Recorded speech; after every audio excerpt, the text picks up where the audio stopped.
Friends, welcome to Roni Styles. இன்றைக்கி மத்தியானம் லஞ்சுக்கு செய்கிற மீன் குழம்பு தான் இது. நான் அந்த காலம் அவசரமாக செய்கிற குழம்பு மாதிரி மசாலா அரைச்சிருக்கேன். இந்த மசாலாவும் இந்த சாலை மீனும் போட்டு பிசையும் போது எனக்கு அந்த காலம் 6ஆம் வகுப்பு 7ஆம் வகுப்பு படிக்கிற டைமில் நடந்த கதை ஒன்று தான் ஞாபகம் வருது. அப்போ டெய்லி நாங்கள் லஞ்சு பிரேக்குக்கு 1 மணிலேருந்து 2 மணி நேரம் பிரேக் இருக்கும். வீட்டில் வந்து சாப்பிட வருவோம்.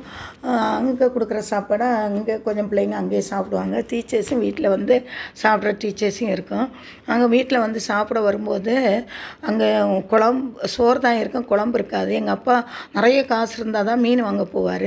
என்கிட்ட 50 பைசா 25 பைசா இருந்தால் அதை கொடுத்துட்டு மீன் வாங்கிட்டு வான்னு சொல்லுவார். நான் மீன் வாங்க போகும்போது வழியில் நின்றுட்டு ஒரு டீச்சர் ஏற்றல எனக்கு மீன் வாங்கி தான்னு சொல்லுவாங்க.